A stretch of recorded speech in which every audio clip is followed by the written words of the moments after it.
YouTube, it's good.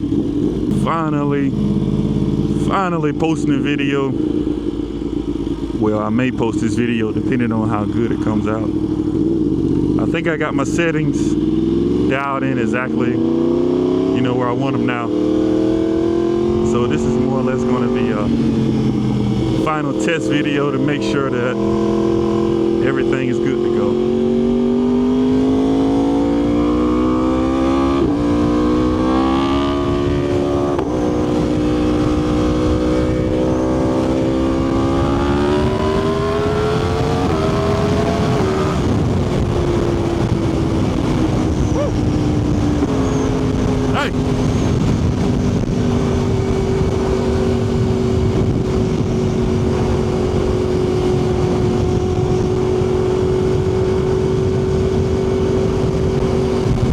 I didn't necessarily have a topic in mind today for this ride. Again, like I just said, more so just going to be a test video. But while I'm out, I want to touch on the subject that I've seen a lot of people post about, a lot of people share their opinions about it, and some of it I agree with, some of it I don't agree with, and that is, what should be your first bike to start riding? What is a good starter bike? What frustrates me when I'm seeing people talk about this subject is there is no black and white answer to this question. There are way too many variables that can change the answer to this question from person to person.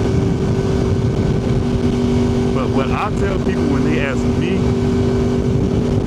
the first question I ask them is, do you know how to ride a motorcycle? What I mean by that is, do you know how the throttle operates? Do you know how the clutch operates? Do you know how the rear brake and the shifter work? All of those work together when you're riding a bike. So do you understand how that system works?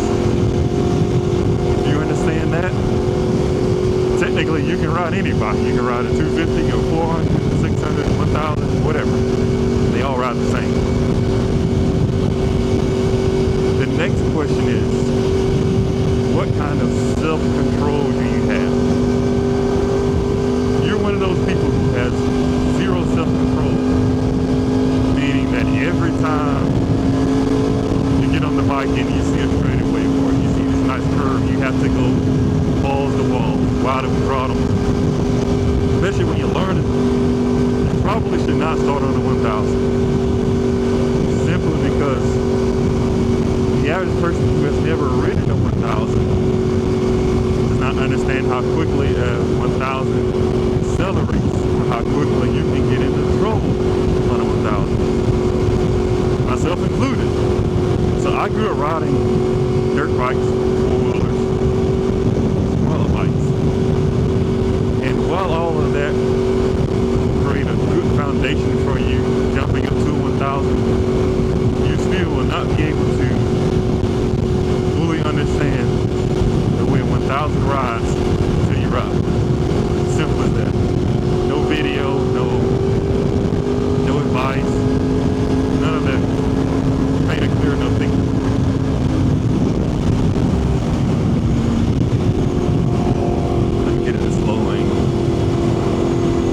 Yeah, none of that will paint a clear enough picture until you get on. And another thing to take into consideration when going from 1000, from a 600 to a 400, is the margin of error is reduced significantly. Margin of error for what? Margin of error for speeding tickets, for mistakes you might make. On, off throttle, everything is reduced because this bike has so much power. It can be a mid 2000s, 1000, it can be a 2025 1000. They all will be light years faster than a 400 or a 600. There's no comparison.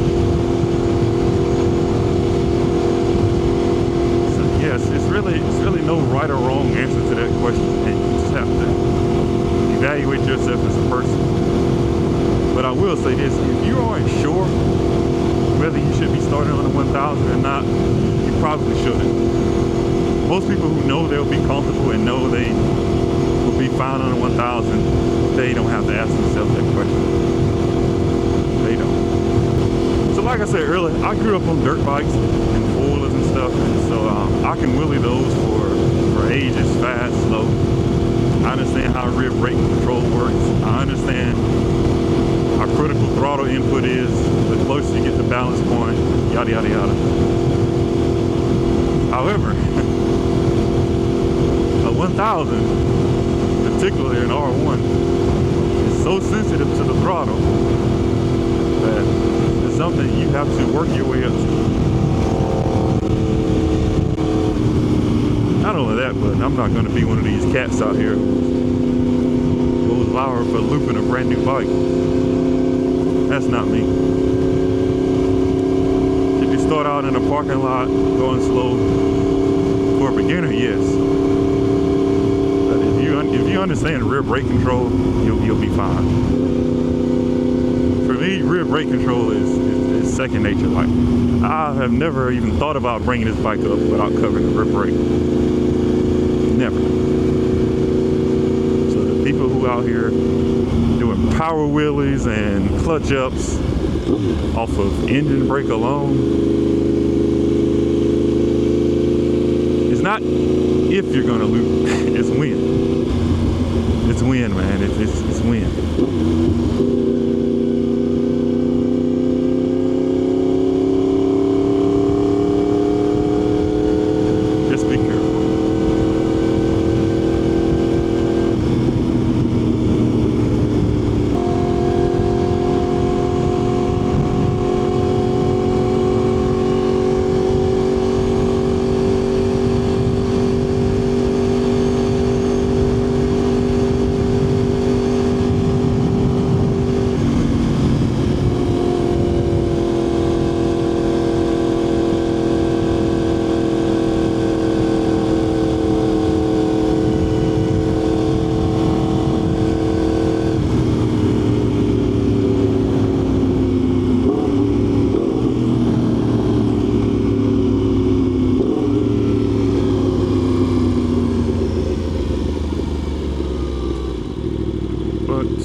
something to eat.